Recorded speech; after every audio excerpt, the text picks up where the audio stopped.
No passado chamava-se Lovett's Grove. E antes que nós nos chamássemos adventistas, o casal White foi ao estado de Ohio. E eles queriam visitar ali famílias guardadoras do sábado. Eles passaram o final de semana visitando cerca de 40 famílias. E nos dias 13 e 14 de março de 1858, eles celebraram o sábado junto com essas 40 famílias. E ali reunidas numa schoolhouse, eles passaram um alegre sábado. Nós não nos chamávamos ainda adventistas do sétimo dia. Esse nome só chegou no início da década de 1860. Naquele sábado, faleceu um garoto de apenas 5 anos de idade.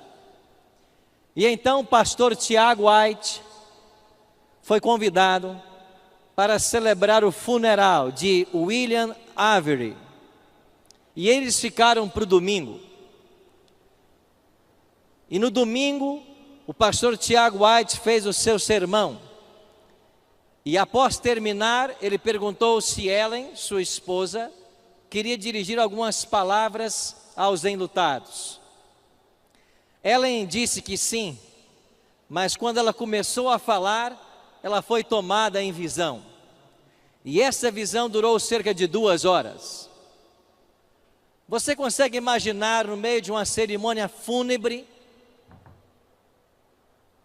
a profetisa em visão, e agora todos têm que esperar terminar a visão para dar prosseguimento à cerimônia? Pareceu algo bem inconveniente. E Tiago White tentou explicar o que estava acontecendo, como funcionavam as visões. E de fato as pessoas foram embora naquela tarde de domingo, dizendo uma coisa: hoje vimos coisas estranhas. No dia seguinte, na segunda-feira, a família Tillotson levou o casal White até uma pequena estação ferroviária na cidade de Fremont. E ali eles pegaram um trem em direção a Jackson, no estado de Michigan, aonde fariam uma parada e depois seguiriam mais 80 quilômetros para Battle Creek. Dentro do trem, Ellen G. White teve tempo para conversar com Tiago a respeito do que ela vira durante a visão no dia anterior.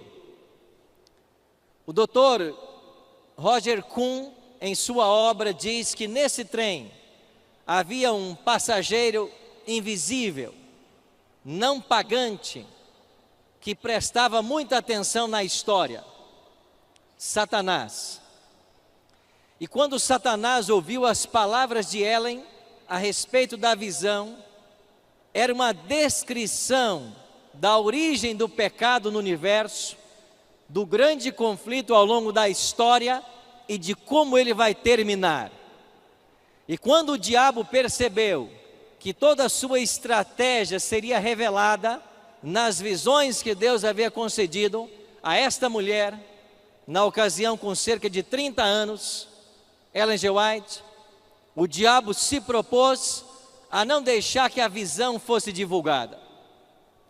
E quando o casal chegou na casa dos amigos Dan e Abigail Palmer, em Jackson, não está funcionando para mim, passe por favor o próximo slide. Quando eles chegaram na casa de Dan e Abigail Palmer, em Jackson, Ellen G. White foi acometida de uma paralisia. E posteriormente ela escreveu: uma sensação estranha e fria atingiu meu coração. Passou pela minha cabeça, desceu pelo meu lado direito.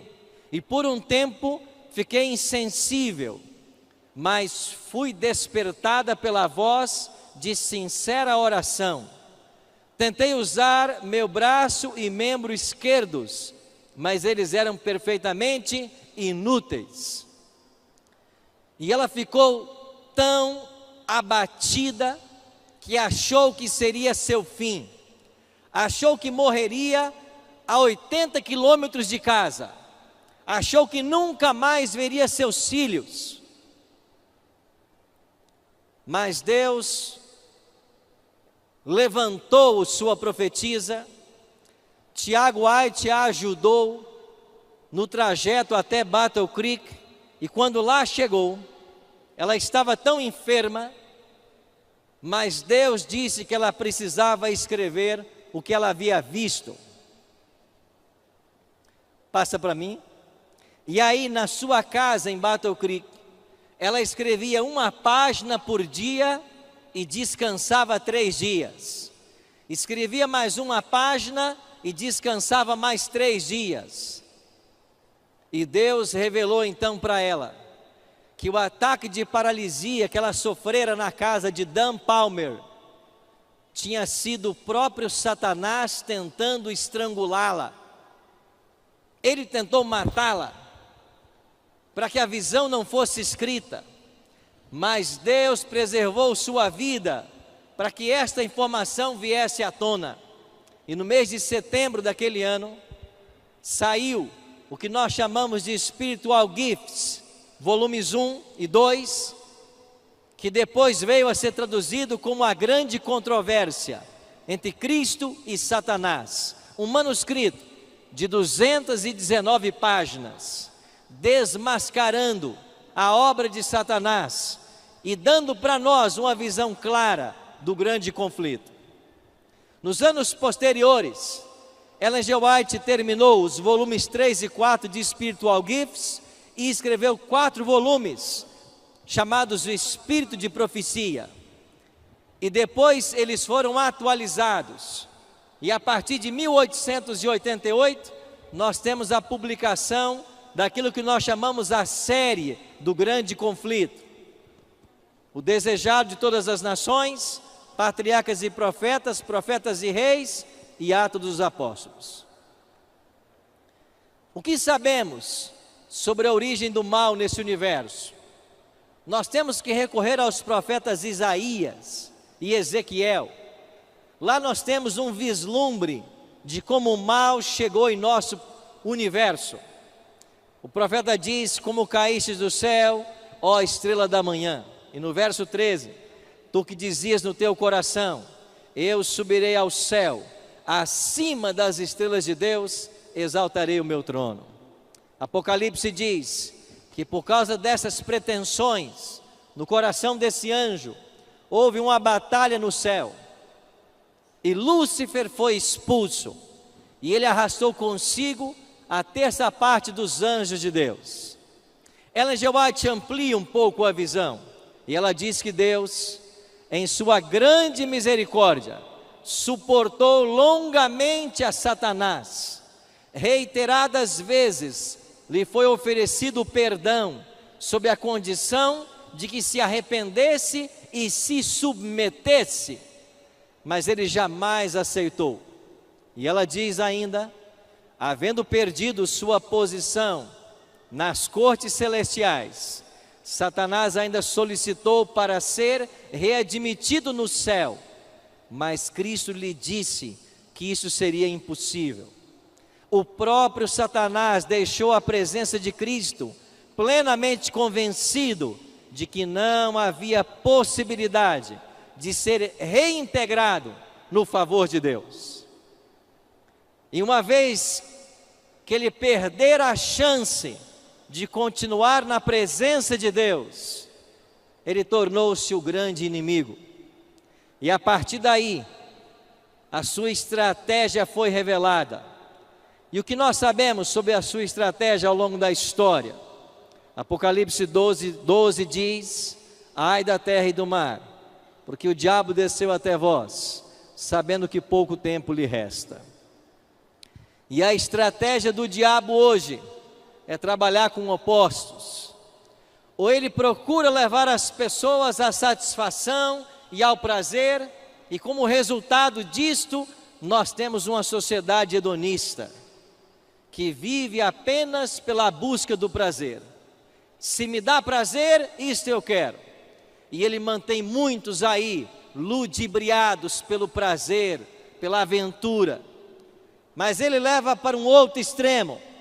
Ele traz tragédias, catástrofes, misérias. E ele mantém outros cativos do sofrimento.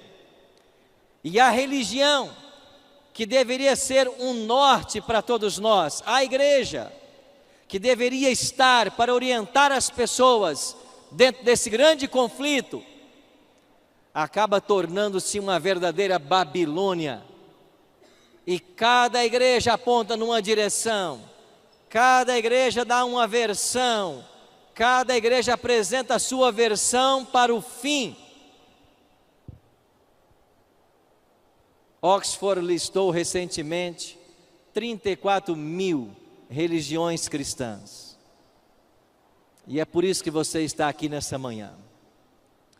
Porque nós, como igreja adventista, não somos mais uma igreja. Nós somos a igreja.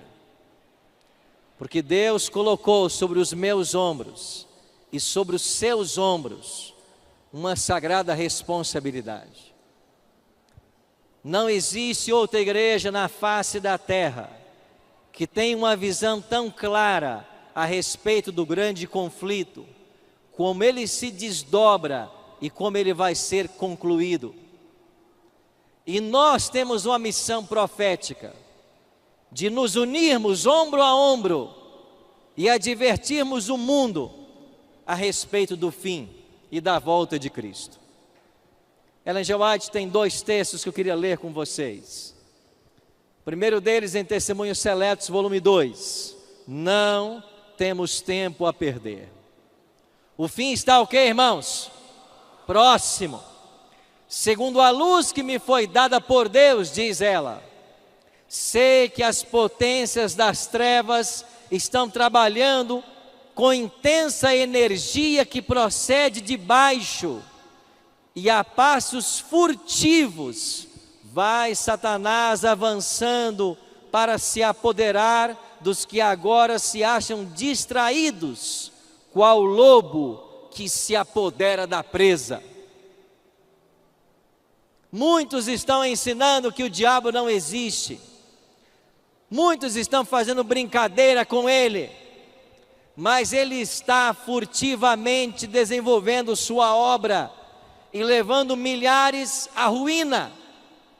E nós não temos tempo a perder.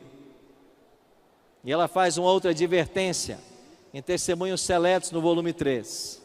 Os membros da igreja devem estar sempre prontos para entrar. Quando, amigos? Imediatamente em ação. Aonde quer que vejamos o trabalho por fazer, devemos lançar-nos a ele e executá-lo, olhando para quem? Para Jesus, constantemente para Jesus. E se cada membro fosse um missionário vivo, o evangelho seria rapidamente proclamado em todos os países, a todos os povos, nações e línguas. Mateus 24:14 se cumpriria, e então Jesus voltaria. Por isso, eu e você estamos aqui nessa manhã. Nós somos os membros dessa igreja, e o apelo para mim e para você é que nós sejamos um missionário vivo, aonde quer que estivermos. Aí temos que ser um missionário. E Deus tem pressa em sua obra. O Espírito Santo está trabalhando de forma extraordinária. E Ele está precisando de homens e mulheres que se coloquem ao seu dispor para uma obra sobrenatural. Outro dia eu recebi uma ligação da Bahia. Um senhor disse assim: Pastor Arilton, o senhor pode vir até aqui na nossa cidade, me batizar?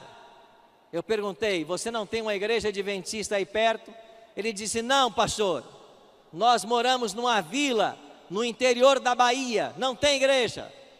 A igreja mais perto mais próxima está a 40 quilômetros. Nós começamos a assistir a Novo Tempo. Eu e minha família tomamos a decisão. Nós queremos ser adventistas. O senhor pode vir batizar? Eu disse: amigo, nós temos uma agenda muito lotada. O senhor e a família querem ser batizados? Quantos vocês são? Ele disse: 25. Eu pensei assim: eu acho que apareceu uma vaga na minha agenda. Vocês são 25? Irmãos, eu não pude batizá-los, mas um outro pastor foi. E sabe quantas pessoas o pastor batizou? 33. E eles, a família, construíram a igreja adventista do local. O Espírito Santo tem pressa. Ele está esperando homens e mulheres se levantarem, se colocarem disponíveis para que Ele possa usar.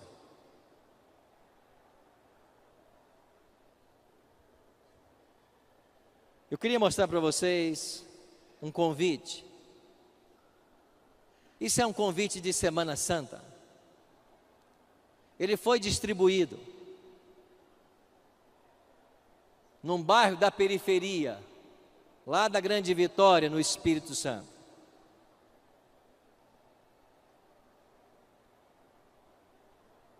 E esse convite chegou na mão de um garoto de 13 anos. Eu me lembro como se fosse hoje. Era um domingo à noite. Eu estava em casa, estava chovendo, e eu assistia Os Trapalhões, que era um programa que eu gostava. Esse convite chegou na minha mão. Alguém disse: hoje começa um programa especial aqui no bairro, a respeito da vida de Cristo.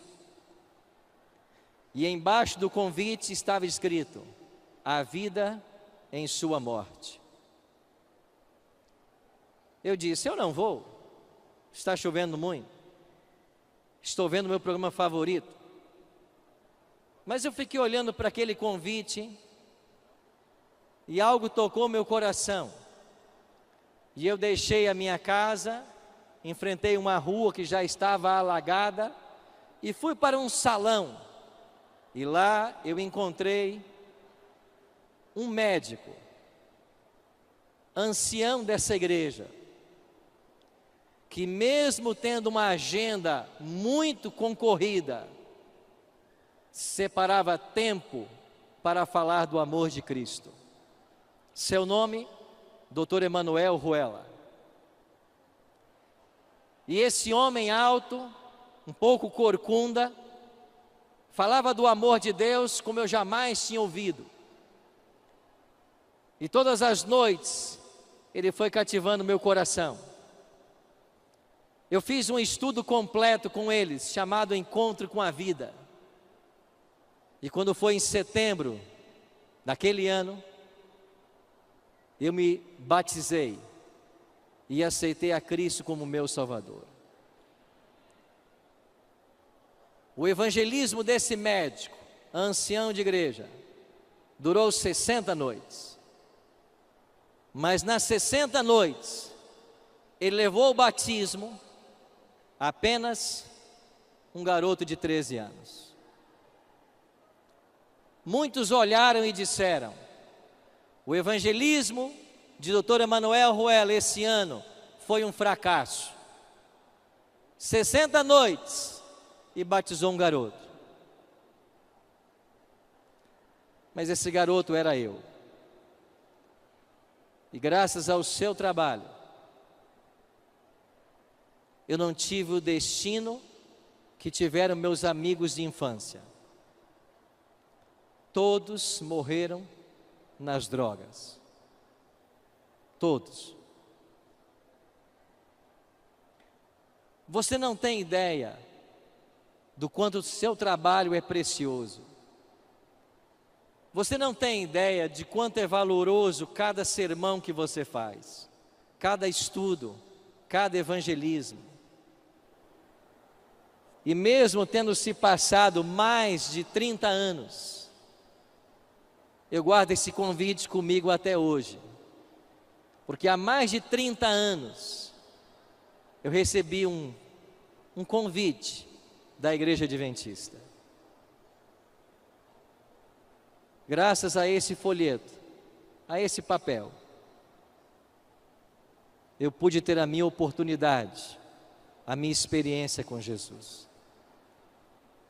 Você foi chamado aqui hoje para fazer uma obra excelente.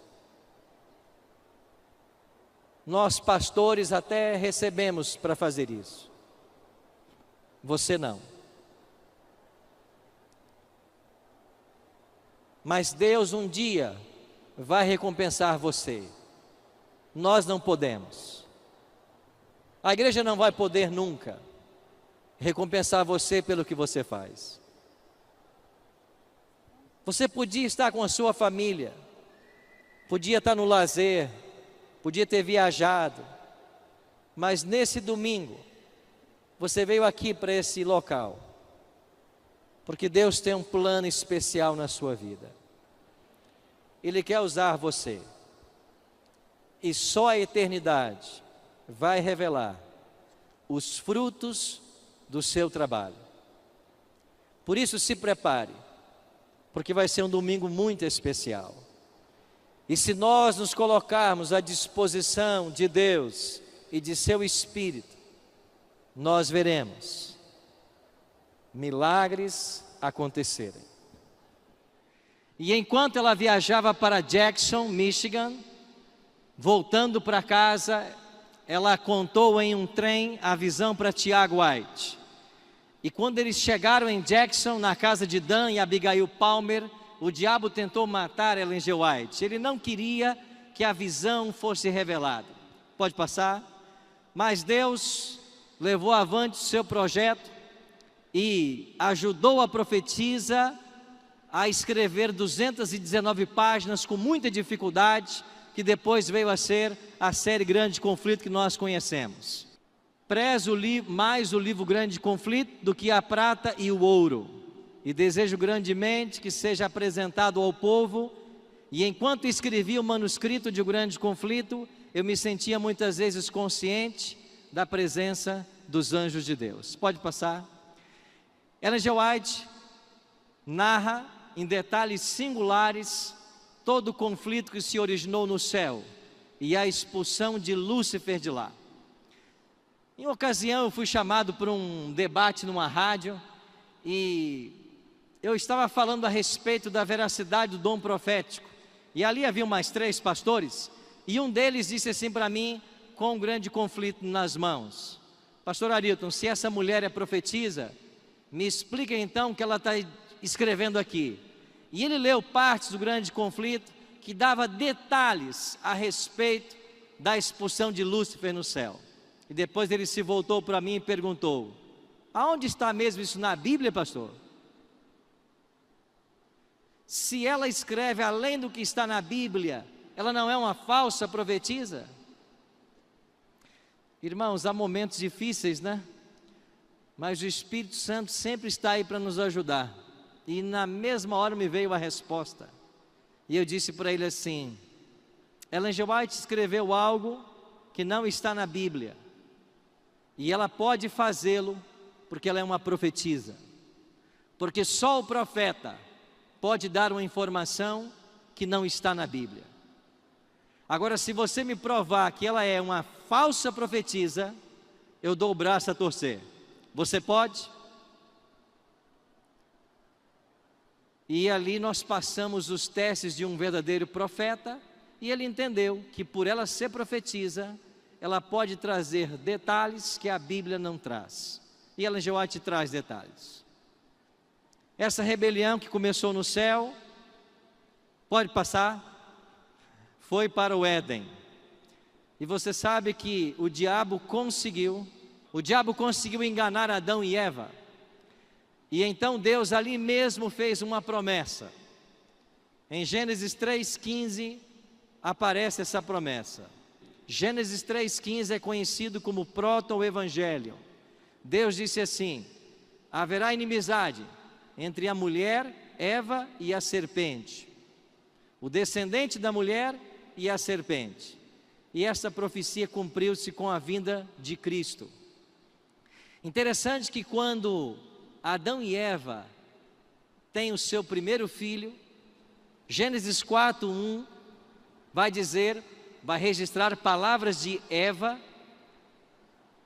adquiri um varão com o auxílio do Senhor. Assim traduziu-se o português, mas no original hebraico não está assim. O hebraico diz: adquiri um varão, o Senhor.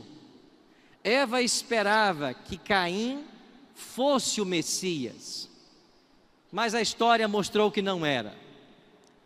Depois Deus estabelece a aliança com Noé, os filhos de Noé. Um deles era Sem, as famílias semitas, e foi com as famílias semitas que Deus estabeleceu sua aliança. Mas a inimizade colocada entre a serpente e o descendente da mulher já começou desde o paraíso. E quando nós chegamos nas famílias de Noé, Sem, Cão e Jafé, é a família de Sem que vai manter a aliança. 10 gerações depois de Sem, chega Abraão. Abraão foi pai de Isaac, pai de Jacó. Jacó teve 12 filhos, 12 tribos. E o que fez o diabo com essas 12 tribos? Ele perseguiu-as. No ano 722 a.C., ele consegue destruir 10 das 12 tribos. E das duas que sobraram, Judá e Benjamim, elas vão parar em cativeiro. E nós temos o cativeiro babilônico, 70 anos de escravidão. Mas lá no cativeiro babilônico, o povo já tinha a promessa de um libertador, seria Ciro. E quando Ciro conquista a Babilônia, autoriza o povo judeu a voltar para Jerusalém, poucas famílias voltaram. Mas aqueles que voltaram, reconstruíram a cidade e o templo. E no dia de reinaugurar o templo, ali estava 2 profetas de Deus. Um deles, Ageu. E no capítulo 2, versos 8 e 9, Ageu declarou: vocês estão tristes, porque esta casa reformada em nada se compara ao templo de Salomão? Mas a glória desta última casa será maior do que a primeira, porque nela vai pisar o desejado de todas as nações. E vindo à plenitude dos tempos, Jesus veio. E em Mateus 24:1, quando ele entra no templo, se cumpre a promessa de Ageu. E desde o nascimento, o diabo tentou matar a Cristo. Através de Herodes, mandou que as crianças fossem assassinadas. Não deu certo. Deus preservou a vida do Filho de Deus, do seu Filho. Na cruz, o diabo achou que havia se tornado vitorioso. E quando Cristo foi colocado no sepulcro na sexta-feira, os demônios se apinharam em torno da sepultura dele. E era a intenção de Satanás que Jesus nunca mais saísse daquele sepulcro. Mas você conhece a história. Um poderoso anjo veio do céu, removeu a pedra e então disse: filho, teu pai te chama. E Cristo, pelo poder que havia nele, se ressuscitou. E quando Cristo vence a morte, ele vence Satanás. E ele agora pode estender a vida eterna para todas as pessoas que o aceitarem como Salvador. Quer tentar, por favor? Aqui deu certo? Ok. Agora, uma vez que Satanás não conseguiu destruir a Cristo, nem mantê-lo na sepultura, o ódio dele se volta contra a igreja de Cristo.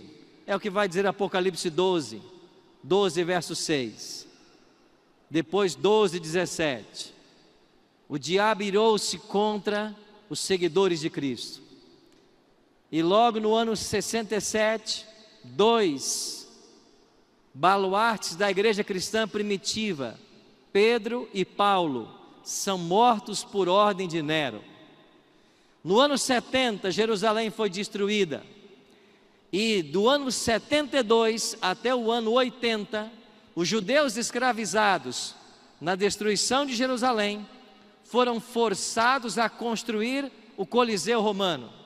E quando o Coliseu foi inaugurado, morreram 10.000 animais selvagens e 5.000 cristãos nos meses de festa inaugurando o Coliseu. Até hoje o Coliseu permanece como um símbolo de milhares que ali depuseram suas vidas por amor a Cristo. Mas Apocalipse 12 diz que essa perseguição à mulher duraria 1260 anos. E nesses 1260 anos, o diabo perseguiu aos que buscavam ser leais à palavra de Deus. Podemos mencionar entre eles os valdenses, os albigenses, os huguenotes, um povo pacífico que buscava seguir a vontade de Deus e sua palavra. Foram perseguidos e mortos. No século XII, o diabo estabeleceu, quem sabe, o seu pior estratagema, o Tribunal do Santo Ofício. E nesse tribunal, as pessoas eram declaradas hereges pelo simples fato de não aceitarem a autoridade da igreja romana e por desejarem manterem-se leais à palavra de Deus. Existem historiadores que afirmam que nesses 12 séculos morreram cerca de 150 milhões de cristãos. O diabo perseguindo todo aquele que amava a Bíblia e ao Senhor Jesus. O grande conflito se intensificou na história. Cristo mesmo declarou que se esses dias não fossem abreviados, nenhuma carne se salvaria. E o que trouxe a abreviação, as perseguições da Idade Média, foi o movimento da Reforma Protestante. Mas antes que a Reforma chegasse, aí nesse mesmo prédio, na cidade de Constança, na Alemanha, foram condenados à fogueira John Hus e Jerônimo de Praga. E quando chegamos na Reforma Protestante, o maior expoente desse movimento, Lutero, também foi severamente provado. E Lutero foi chamado a Worms para defender a sua visão. E a igreja romana queria que ele renunciasse àquilo que ele ensinava em seus livros. E lá em Worms, a igreja intencionava matá-lo. Mas por ajuda ou com a ajuda de Frederico, o sábio da Saxônia, Lutero foi sequestrado e levado para um castelo onde ele passou 10 meses em segurança. Aí está o castelo de Wartburg.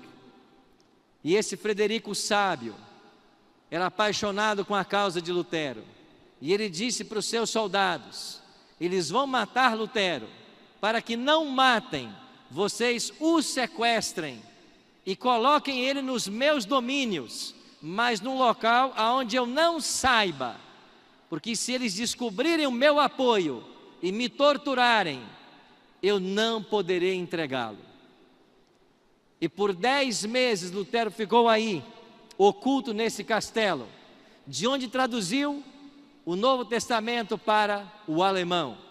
E quando todos pensavam que Lutero estava morto, o povo estava tendo a Bíblia na sua língua. O autor de Hebreus capítulo 11 diz que todos esses que morreram ao longo da história eram homens dos quais o mundo não era digno.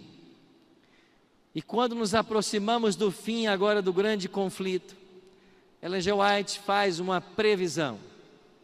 No grande conflito, na página 48, ela escreveu: haja um reavivamento da fé e do poder da igreja primitiva, e o espírito de opressão reviverá, reacendendo-se as fogueiras da perseguição. Amigos, o que está diante de nós nesse grande conflito? Deus vai levantar dentro dessa igreja um tremendo movimento, que vai ser liderado pela chuva serôdia. Sinais maiores que os apóstolos fizeram voltarão a acontecer. E quando esses sinais começarem a acontecer, quando as 3 mensagens começarem a ser pregadas, no poder do Espírito, as perseguições voltarão. Mas quem está preocupado com perseguição? Nós devemos estar preocupados em estar prontos para receber esse poder. Porque finalmente, quando concluir-se a história humana, todo ser humano vai ser possuído por um Espírito. E aqueles que não forem possuídos pelo Espírito Santo, na chuva serôdia, serão possuídos pelos espíritos demoníacos. Porque os 4 anjos soltarão os ventos, e o ser humano ficará entregue à mercê de Satanás. E Satanás fará com estes agora, sem a proteção divina, o que bem lhe entender. E eu fico pensando, se num tempo onde o Espírito atua como hoje, nós testemunhamos as maiores atrocidades acontecerem, o que vai acontecer quando o Espírito finalmente se retirar da terra? Por isso são solenes os momentos que nós, como igreja, estamos vivendo. E eu e você precisamos nos preparar para esse momento.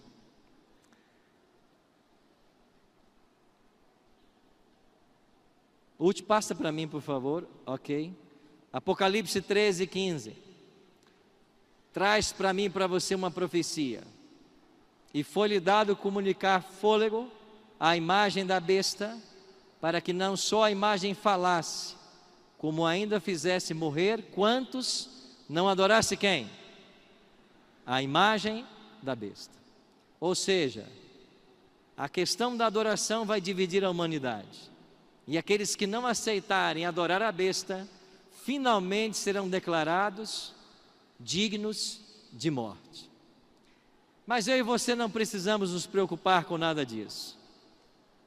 Olha o que escreveu Ellen G. White nesse livro extraordinário, Grande Conflito.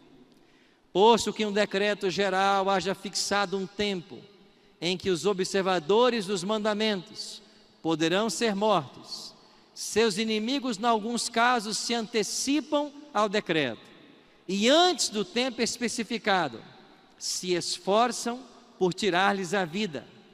Mas ninguém, amém? Ninguém pode passar através dos poderosos guardas estacionados ao redor de toda alma fiel.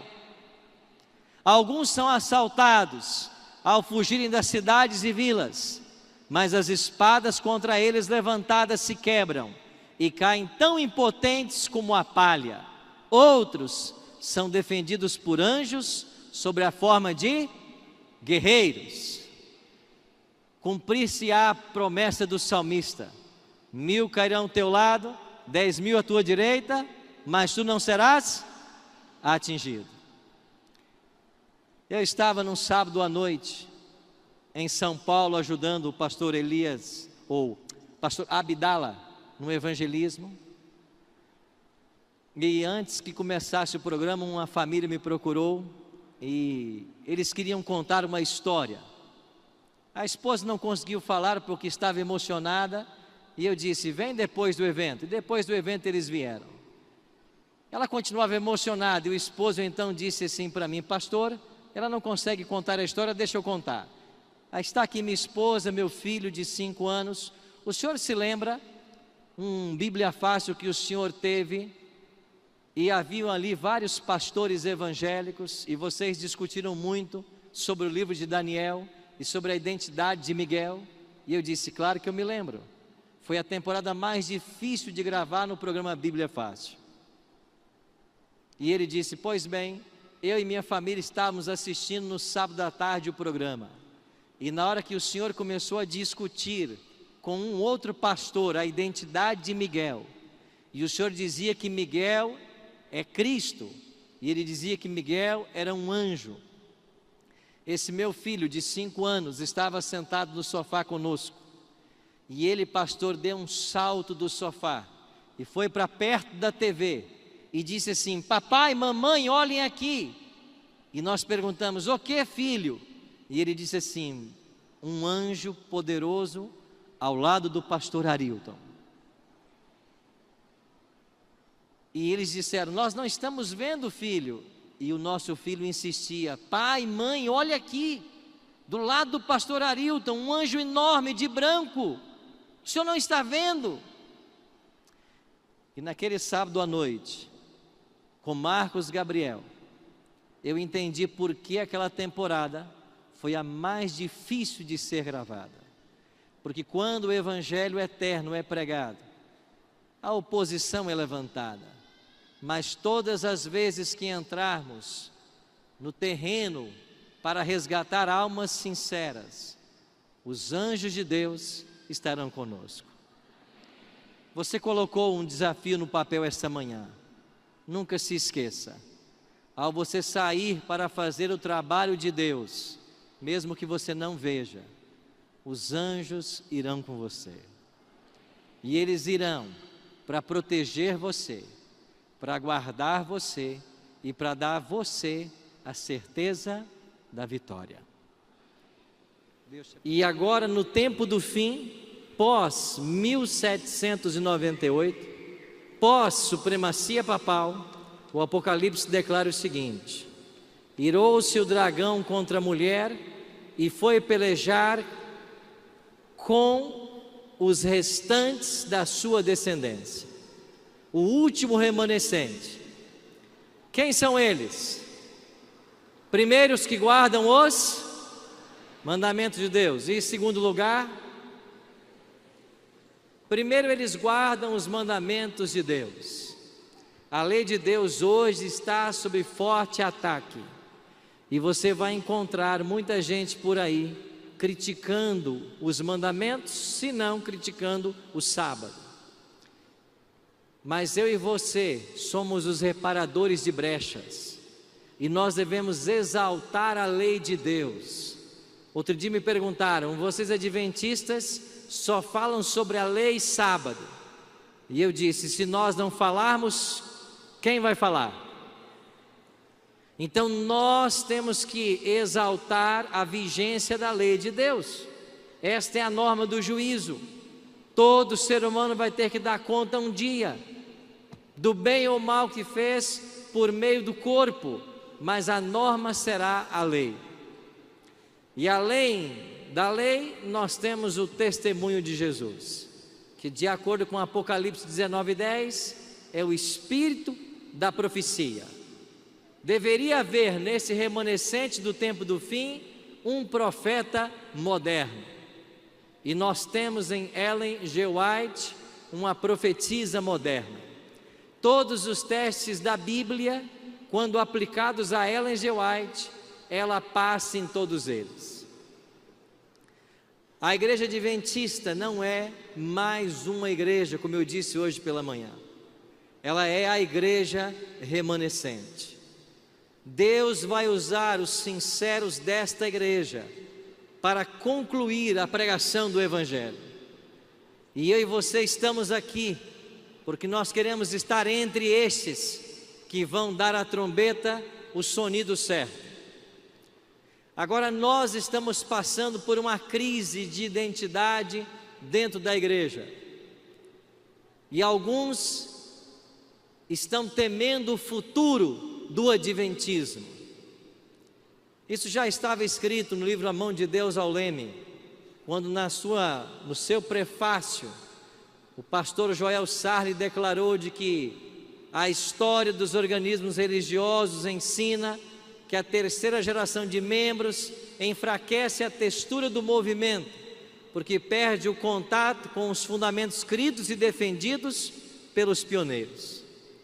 Deixa eu perguntar para você: a igreja adventista hoje é a mesma de 30 anos atrás? Não. E por que não é?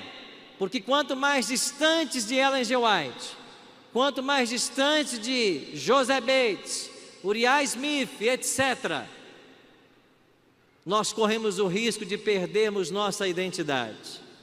E alguns estão falando já sobre o fim da igreja como um organismo vivo. Este autor David Mulber, que é um sociólogo da religião, ele diz que toda igreja tem 5 ciclos de vida. E quando chega o quarto, que é a institucionalização, o movimento se desintegra. E mesmo ele não sendo adventista, ele faz uma análise da igreja adventista. E ele diz assim: os adventistas passaram por sua organização incipiente de 1844 a 1863. Em 1863 foram formalmente organizados. 1900, eficiência máxima, quando todas as instituições estavam a serviço da missão. 1950, ele aponta que começou o processo de institucionalização da igreja e que o próximo passo será a sua desintegração. Será que isso vai acontecer com o adventismo? Há autores, mesmo dentro da igreja, falando sobre este perigo. Por exemplo, Ron Spears escreveu O Adventismo em Crise. George Knight, a Senhora Gorda do Reino, falando do perigo da institucionalização. William Johnson falou de um adventismo fragmentado.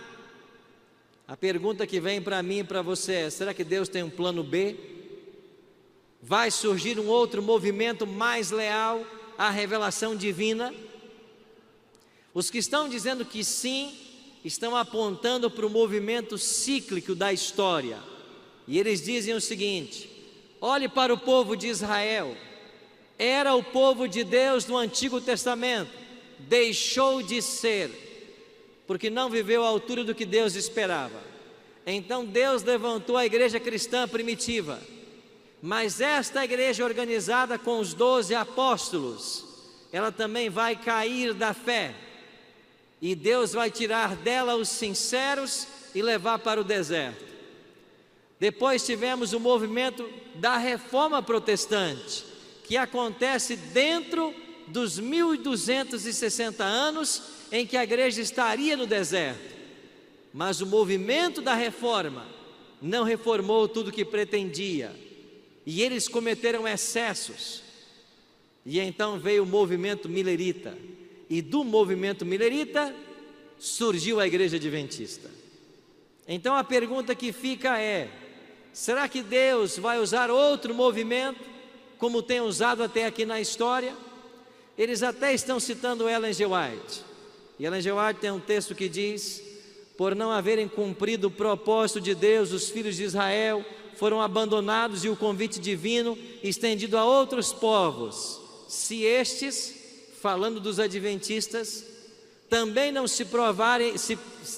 se provarem infiéis, não serão da mesma maneira rejeitados? Então vem a pergunta: poderia a nossa igreja ser substituída por um outro movimento mais leal à revelação divina? Para responder essa pergunta, temos que considerar 3 fatores.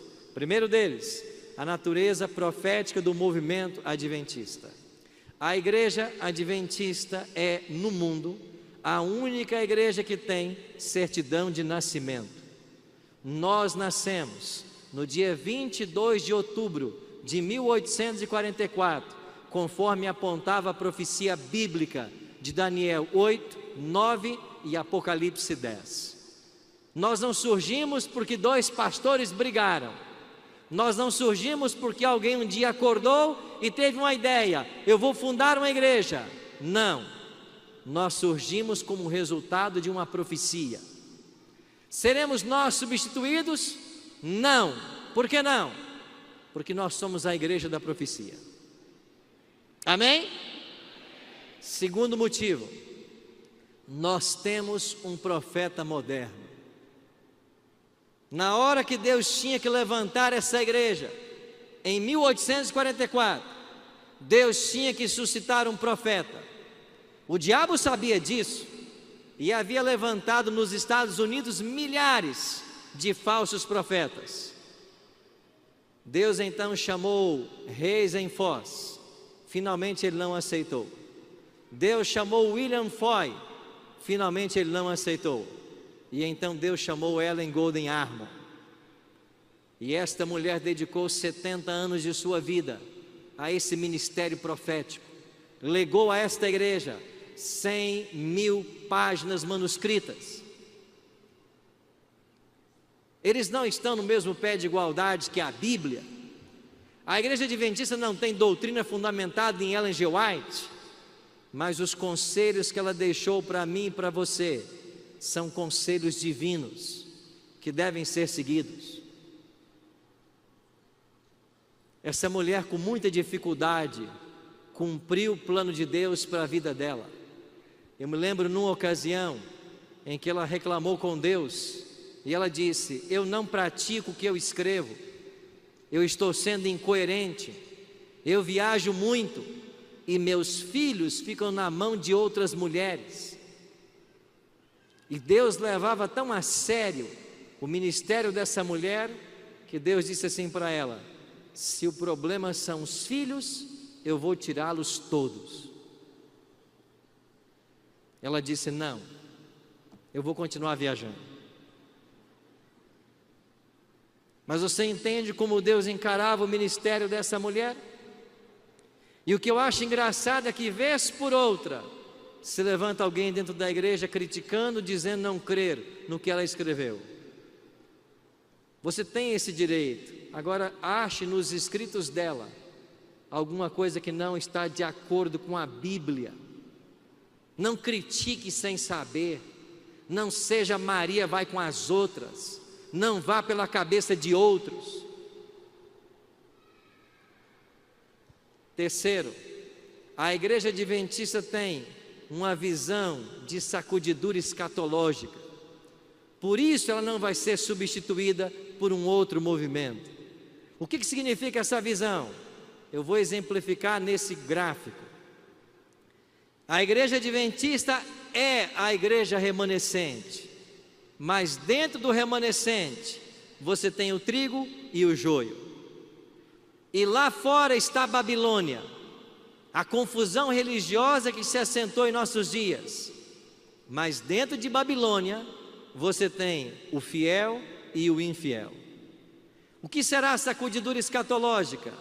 Sairá do adventismo o joio, e ele vai para a Babilônia, e os sinceros de Deus em Babilônia virão para o remanescente.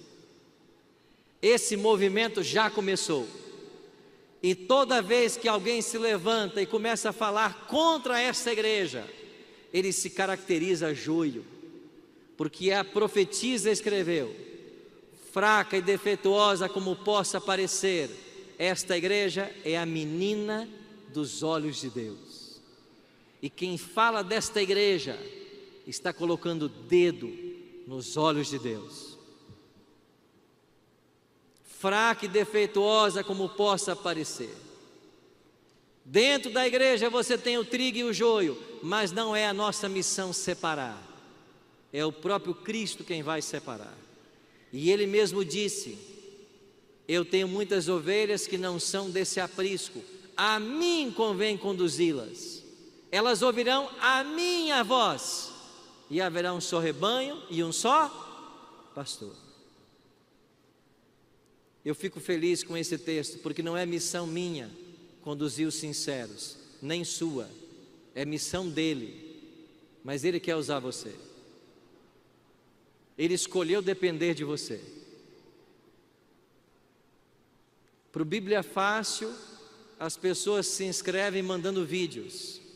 E um tempo atrás eu recebi um vídeo que dizia assim: um homem, um fazendeiro do Mato Grosso, ele disse assim: eu não acredito em Deus, não acredito na Bíblia, mas se me chamarem para esse programa, eu vou. Foi isso o vídeo dele. Eu não acredito em Deus, não acredito na Bíblia, mas se me chamarem, eu vou. E quando eu vi o vídeo, eu disse para a produção: esse é o tipo de gente que nós queremos, chamem ele. E ele veio, chegou no domingo, aqui no Cevisa. Segunda-feira começaram as gravações, ele nem comentava nada. Terça-feira, indiferente. E eu tentei me aproximar um pouco dele, nas caminhadas, nas refeições. Tentei cativar a atenção dele, e ele começou a se interessar aos poucos. Na quarta-feira, já participou um pouco no programa, fazendo algumas perguntas. Quando foi na quinta de manhã, quando eu me assentei na mesa para tomar o desjejum no Cevisa, ele chegou e disse: pastor, eu posso me assentar com o senhor? Eu disse: claro. E ele se assentou e disse: pastor, posso te dizer algo? Eu disse: pode. De ontem para cá, eu sou um novo homem. O senhor é um novo homem? Por quê? Porque eu acredito em Deus. E por que o senhor acredita em Deus? Porque ontem ele falou comigo. O senhor me batiza? Eu disse: claro. Você quer ir para a missão? Não é obra sua converter as pessoas, mas ele escolheu depender de você. E se você não for, nada vai acontecer.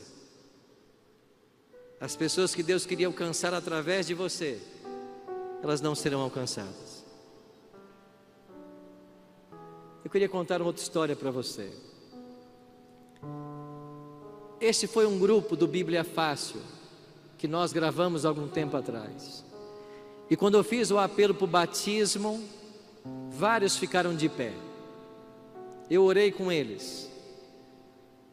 E quando terminou a gravação, apagaram-se as luzes, eu vim desmontar o meu equipamento, e 4 jovens dessa foto se aproximaram e disseram assim: pastor, nós queremos ser batizados. Eu disse: eu sei, eu vi vocês de pé. Não, pastor, a gente quer é agora. Eu disse: olha, agora eu não posso batizar vocês. Eu vou explicar como funciona. Vocês irão para a igreja, um pastor vai cuidar de vocês. Vocês receberão estudos que eu não toquei aqui. Vocês vão começar a frequentar, e então vocês serão batizados. E eles foram. Eu voltei para desmontar o equipamento, e uma garota voltou e disse: pastor, eu queria ser batizada agora. Eu disse: mas você não entendeu o que eu acabei de explicar? Ela disse: pastor, o senhor não conhece a minha história. Eu disse: qual é a sua história? Pastor, eu era membro da igreja cristã por 10 anos. A minha família toda é da igreja.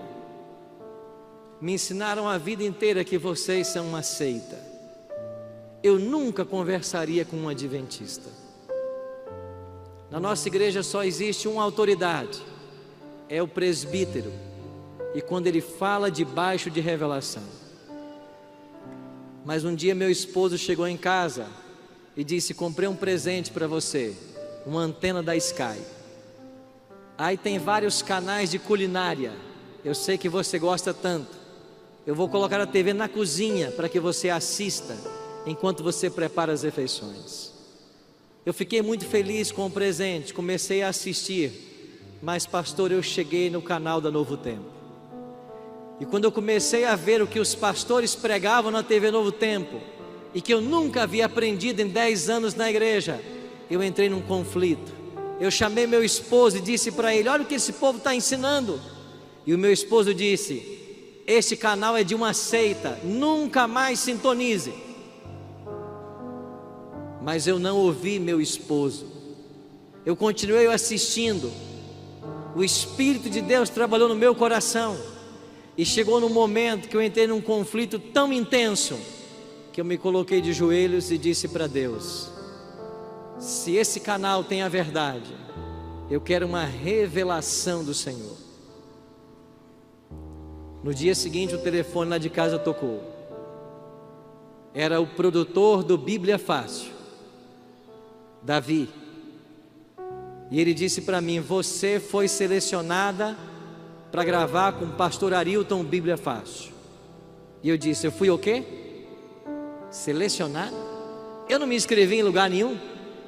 Como é que você tem o meu telefone? Como é que você sabe o meu nome? E o produtor, sem entender nada, disse: eu não sei. Eu só sei que o seu nome está aqui entre aqueles que querem gravar com o pastor Arilton. E ela disse: mas eu não me inscrevi em lugar nenhum. Como você sabe meu nome? E enquanto ela discutia com o produtor, ela se lembrou da oração do dia anterior. E disse: é Deus me respondendo. Ponha meu nome, eu vou. E é por isso que eu estou aqui, pastor. E quando o Senhor fez o apelo para o batismo, eu peguei meu telefone e eu fui lá fora. E eu liguei para o meu esposo. Ele disse assim: você vai se batizar? Ela disse: eu vou. E ele disse: então escolha entre ser batizada e o seu casamento. Se você se batizar, não precisa voltar para casa. O casamento está acabado. E eu disse para o meu esposo: pastor, você está pedindo para mim escolher entre você e Cristo? A escolha está feita. Eu fico com Jesus. Pastor, eu não tenho mais esposo. Eu não tenho mais casa para morar. A minha família certamente vai me abandonar. E o senhor não vai me batizar? Na mesma hora eu desci para a piscina e batizei essa garota. Ela voltou para casa. O esposo perguntou: você se batizou? Ela disse: sim. Aqui não é sua casa mais então. E ela foi expulsa de casa.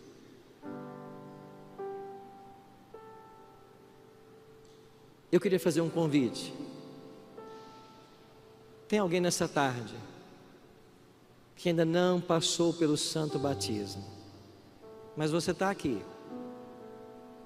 porque você tem no seu coração desejo de servir a Cristo e de ajudar a salvar outros. Eu queria convidar você, se tem alguém que não é membro da igreja, mas queria agora tomar sua decisão também pelo batismo e por Jesus. Tem alguém? Você quer vir aqui à frente? Vamos orar. Pai, muito obrigado por esses milagres que testemunhamos hoje à tarde, por essas vidas que se entregam ao Senhor.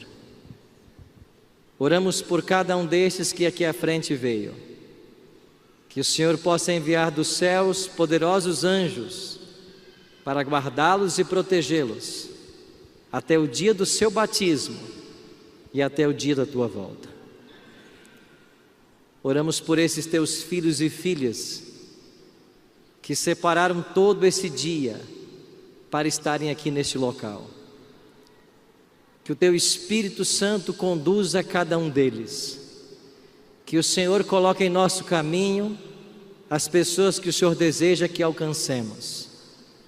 E que nós, como um grande exército, unidos num só propósito, ajudemos outros a encontrarem o caminho da salvação. Abençoe a Associação Paulista Central, todos os pastores, a sua liderança, e permita que 2019 seja um ano de lindas vitórias para a honra e glória do teu santo nome. E em nome de